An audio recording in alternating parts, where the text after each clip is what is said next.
ONGC இல்லாத இடத்தில் hydro கார்பனை தேடி விவசாய சுற்றுச்சூழல் சூழலை அளிக்கிறது. ஒவ்வொரு அநீதிக்கும் இளைஞன் களத்தில் இறங்கினால்தான் நாங்கள் செயல்படுவோம் என்று நீங்கள் நினைத்தால் அது அவன் தவறல்ல, அது உங்கள் தவறு. பக்தியை பிரம்மாண்டத்தால் வசியப்படுத்துபவர்களுக்கு, பக்தி வியாபாரிகளுக்கு நீங்கள் அங்கீகாரம் தருவதை மக்கள் ஏற்க மாட்டார்கள். இந்தியாவின் ஆழ்கடலில் இருக்கும் 3 பகுதிகளில் இருந்து மட்டும் 11 பில்லியன் டன் ஹைட்ரோ கார்பன் உற்பத்தி செய்யலாம். இருக்கும் இடத்தை விட்டு இல்லாத இடம் தேடி எங்கெங்கோ அலையும் இந்த நாண சூனியங்களை விரட்டுங்கள். இது தமிழகத்தில் மிஞ்சியிருக்கும் விவசாயத்தை அழிக்கும் மிகப்பெரிய அழிவு திட்டம். நன்றாக விளையும் விவசாய நிலங்களை ஹைட்ரோ கார்பன் திட்டத்தின் மூலம் தரிசு நிலங்களாக மாற்றும் உரிமையை இந்த அதிகாரிகளுக்கு யார் கொடுத்தார்கள்?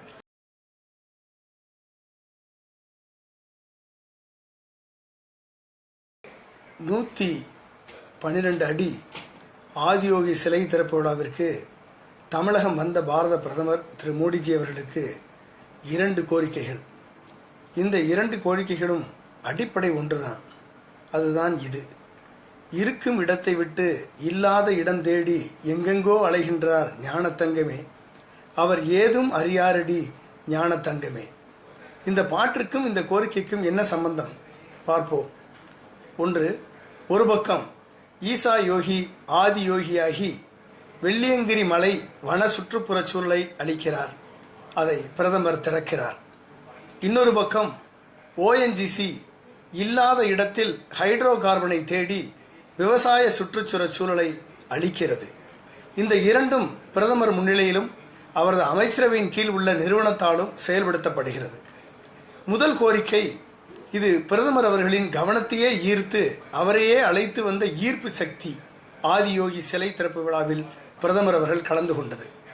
ஆனால் 2வது கோரிக்கை, பிரதமர் அவர்கள் கவனத்தை இதுவரை ஈர்க்காத மக்கள் பிரச்சனை.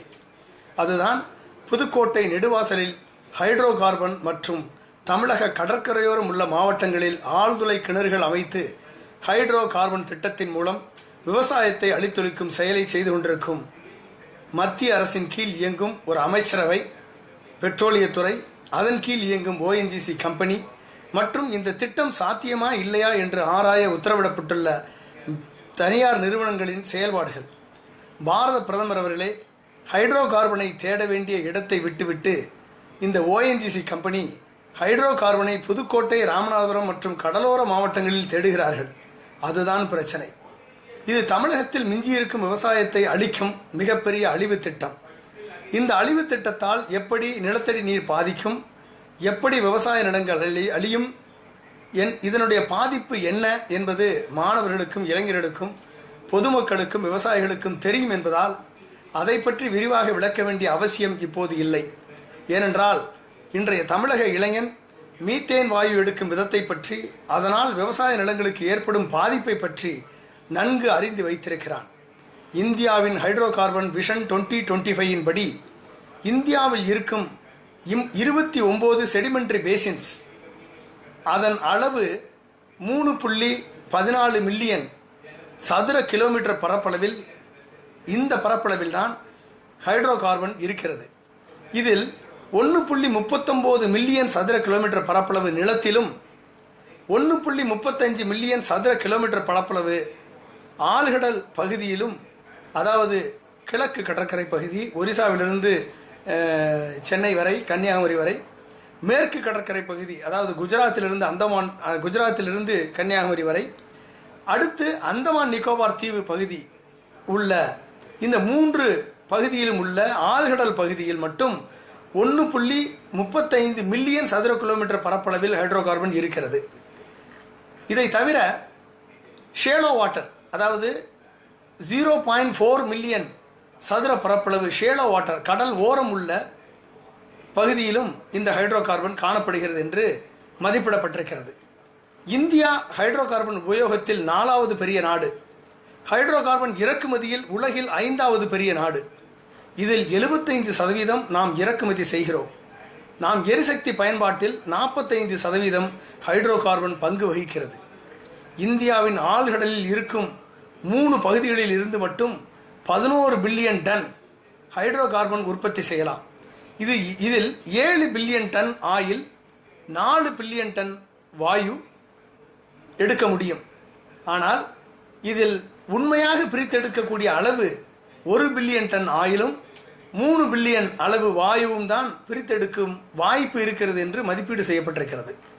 இந்த ஆழ்கடல் ஹைட்ரோ கார்பன் திட்டத்தை ஒழுங்காக செயல்படுத்தினால், அதை இந்த அதிகாரிகள் கடலிலே செய்தால், ஆழ்கடலிலே செய்தால், இந்தியாவின் அடுத்த 20 ஆண்டுகளுக்கான ஹைட்ரோ கார்பன் தேவையை நாள் ஒன்றுக்கு 410 மில்லியன் கியூபிக் மீட்டர் என்ற அளவில் எடுக்க முடியும். இது ஹைட்ரோ கார்பன் விஷன் 2025 சொல்லப்பட்ட இலக்கான ஒரு நாளைக்கு 550 மில்லியன் கியூபிக் மீட்டர் அளவை சுலபமாக எட்டும். அதாவது விஷன் 550 மில்லியன் கியூபிக் மீட்டர் ஒரு நாளைக்கு. இதில் ஆழ்கடல் பகுதியில் எடுத்தால் 410 மில்லியன் கியூபிக் மீட்டர் எடுக்க முடியும் என்று சொன்னால், இது விஷன் 2025 சொல்லப்பட்ட அளவை ஆழ்கடலிலே ஹைட்ரோ கார்பனை தோண்டினாலே கிடைக்கும் என்பதுதான் நிச்சயம் உண்மை என்று நிரூபிக்கப்பட்டிருக்கிறது. எனவே அது அப்படியே குறைபாடு இருந்தாலும் அது மிகச் சிறு இடைவெளிதான். இதை 0.4 மில்லியன் கியூபிக் மீட்டர் அளவில் இருக்கும் ஆழமில்லா கடல் பகுதியிலும் பாலைவன பகுதியிலும் மற்ற வறண்ட நிலப்பரப்பிலும் உள்ள பகுதியில் எடுக்க வாய்ப்பு இருக்கும் போது, எதற்காக மத்திய அரசின் ONGC நிறுவனம் தமிழ்நாட்டில் உள்ள, ஏன் மற்ற மாநிலங்களில் உள்ள விவசாய நிலங்களில் ஹைட்ரோ கார்பன் இருக்கிறதா இல்லையா என்ற ஆராய்ச்சியை செய்ய வேண்டும், விவசாய நிலங்களை பால்படுத்த வேண்டும். எனவே பாரத பிரதமர் அவர்களே, அதிகாரிகளின் தவறை அறிமுக நிலையிலேயே கண்டறிந்து மக்களின் பிரதமராக நீங்கள் செயல்பட வேண்டும் என்பதுதான் எனது கோரிக்கை. விஞ்ஞானிகளால் தொழில்நுட்பத்தை கொண்டு ஹைட்ரோ கார்பன் எங்கு இருக்கிறது என்று சொல்ல முடியும். அதிகாரிகளால் அதை எடுக்க திட்டம் மட்டுமே போட முடியும்.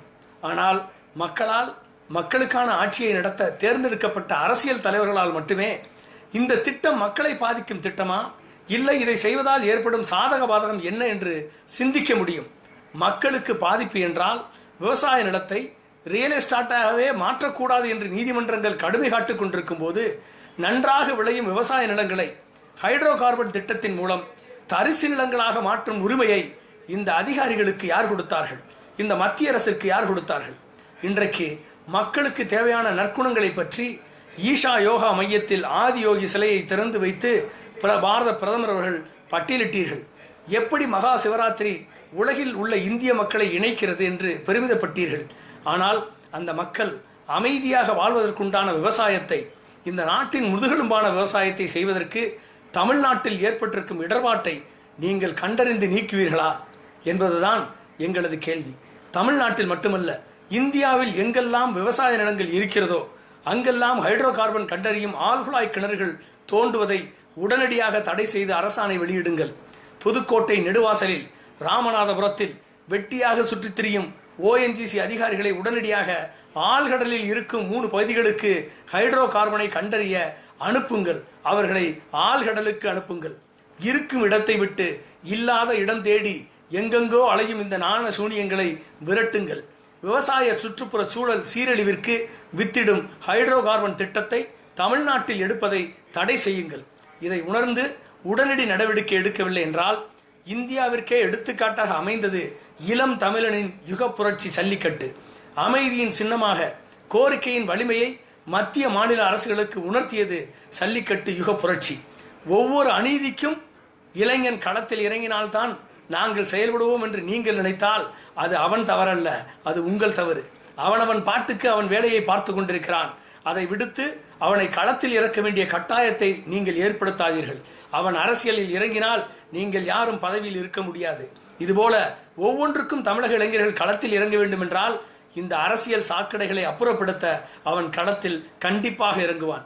மக்களின் உணர்வுகளுக்கு விரோதமாக அறிவார்ந்த நிலையை விட்டு அராஜக ஆட்சி செய்யும் யாராக இருந்தாலும் அவர்களை தேர்தல் ஜனநாயகத்தில் கலந்து கொண்டு மாற்றத்தை கொண்டு வருவான் தமிழ் இளைஞன். இந்த நேரத்தில் நீங்கள் வந்து கோயம்புத்தூரிலே மகா சிவராத்திரி விழாவை சிறப்பித்து சென்றபடியால் தமிழக மக்கள் மகா சிவராத்திரியை இன்று இரவிலே கொண்டாடும் இத்தருணத்தில் மலையின் வனப்பகுதி சீரழிவுக்கு வித்திடும் ஆதியோகி சிலை திறப்பில் கலந்து கொண்ட பிரதமர் அவர்கள் ஒன்றை கவனத்தில் கொள்ள வேண்டும்.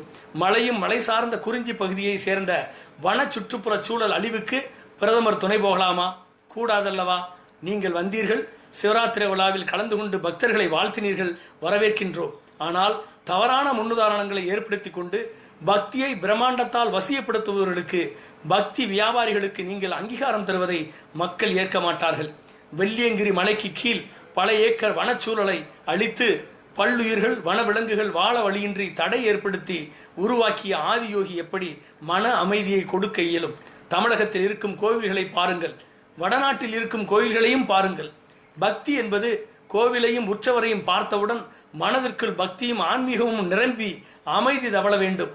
அதற்கு உதாரணம் தமிழக கோவில்கள். குறிப்பாக தஞ்சாவூர், கும்பகோணம் பகுதிகளில் இருக்கும் 5000 ஆண்டுகள் பழமை வாய்ந்த கோவில்களை, அதன் தெய்வங்களை பார்த்தவுடன் மனதில் அமைதியாக தவழும் பக்தி. வட இந்திய கோவில்களை பார்த்தால் பிரம்மாண்டம்தான் தெரியும், அதில் ஆச்சரியம் மட்டுமே வரும், பக்தி வராது.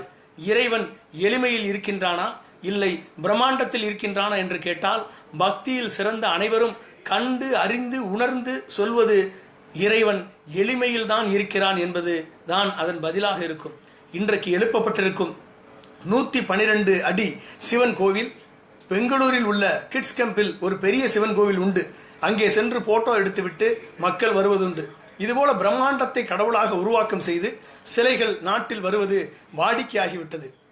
இன்றைக்கு ஈசா யோகா மையத்தில் தனது உருவத்தை ஒத்த சிலையை வடிவமைத்து ஒரு யோகி, ஆதி யோகி ஆகிய சிவனுக்கு தனது உருவத்தையே தந்து பிரம்மாண்டமாக அருள் பாலித்திருக்கிறார் என்றால், அதை திறக்க பாரத பிரதமர் அவர்களே வருகிறார் என்றால், இது பக்தியின்பால் ஏற்பட்ட ஈர்ப்பா, பிரம்மாண்ட பொருளின்பால் ஏற்பட்ட ஈர்ப்பா என்று தெரியவில்லை. அதை பிரதமர் அவர்கள் தான் விளக்க வேண்டும். அதாவது இறைவன் இருக்கும் இடம். இன்றைக்கு மகா சிவராத்திரி என்று ஒவ்வொரு தமிழர்களும் தங்கள் குலதெய்வத்திற்கு இரவு முழுவதும் சென்று வழிபட்டு கொண்டிருக்கிறார்கள். ஆம், இறைவன் அந்த எளிமையில் இருக்கிறான். ஆனால் சில பேர் இருக்கும் இடத்தை விட்டு இல்லாத பிரம்மாண்டத்தை பார்த்து மதிமயங்கி செல்வதுதான் இன்றைய பிரம்மாண்ட நிகழ்வு என்பதை உணர்த்தி இருக்கிறது. இது வழக்கமாகிவிட்டது.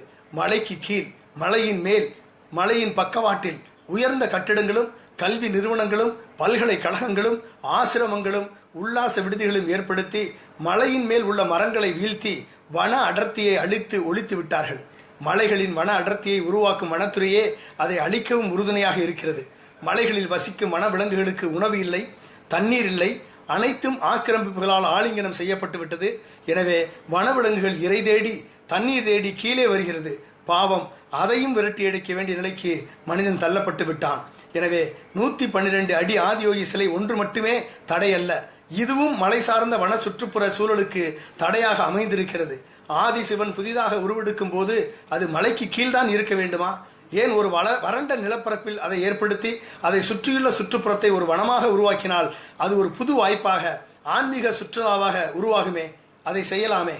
எனவே இந்த 112 அடி ஆதியோகி சிலை திறக்க பிரதமர் வருகிறார் எனும்போதுதான் வெளியே தெரிய வருகிறது. காலம் கடந்து விட்டது, இப்போது பேசி பயனில்லை, இருந்தாலும் பரவாயில்லை. இந்தியாவின் சுற்றுப்புற சூழலில் அக்கறை கொண்ட பிரதமர் அவர்கள் இந்த யோசனையை யோகி திரு ஜக்கி வாசுதேவ் அவர்களிடம் சொல்லி இந்த சிலையை வறண்ட நிலப்பரப்பிற்கு இடமாற்றினால் ராமநாதபுரத்திற்கோ அல்லது தருமபுரிக்கோ இடமாற்றம் செய்ய வலியுறுத்துங்கள். உங்கள் பயணம் ஒரு புண்ணியமாகும். இல்லை என்றால் சட்டப்படி நடவடிக்கை எடுத்து வன சுற்றுச்சூழலுக்கு தடையாக இருக்கும் இதுபோன்ற ஆக்கிரமிப்புகளை அகற்றுவதற்கு உங்களுடன் வந்திருக்கும் தமிழக முதல்வர் திரு எடப்பாடி பழனிசாமி அவர்களுக்கு ஆலோசனை சொல்லுங்கள். எனவே பாரத பிரதமர் அவர்களுக்கு எங்களது வேண்டுகோள், மலை சார்ந்த வன சுற்றுப்புற சூழலுக்கும் விவசாயம் சார்ந்த நிலத்தடி நீர் சுற்றுப்புற சூழலுக்கும் எதிராக இருக்கும் இந்த திட்டங்களை நீங்கள் தலையிட்டு தடுத்து நிறுத்த வேண்டும். ஹைட்ரோ கார்பன் திட்டத்தை நிலத்தில் ஆழ்குழாய் கிணறுகள் தோண்டாமல் ஆழ்கடலிலே செயல்படுத்த ஹைட்ரோ கார்பன் விஷன் 2025 திட்டத்தை செயல்படுத்த வழி இருக்கும் போது உங்கள் பெட்ரோலியம் அமைச்சருக்கு அறிவுறுத்தி இந்தியாவின் நிலத்தில் தோண்டி ஹைட்ரோ கார்பன் கண்டறியும் திட்டத்தை தடுத்து நிறுத்தி விவசாயிகளின் வாழ்வில் மறுமலர்ச்சியை கொண்டு வாருங்கள். இல்லை என்றால் மீண்டும் ஒரு யுக புரட்சியை விவசாயிகளோடு சேர்ந்து மாணவர்களும் இளைஞர்களும் கையெடுக்க நேரிடும் என்பதை உங்களுக்கு நினைவூட்ட விரும்புகிறேன். எனவே மாற்றம் மேலிருந்து வந்தால் அது அரசாட்சி, அது மக்களாட்சி, நல்லாட்சி. அதுவே கீழிருந்து மேலே சென்றால் அது புரட்சி. எது வேண்டும் என்பது எங்களை ஆளும் உங்கள் கைகளில். நன்றி, வணக்கம்.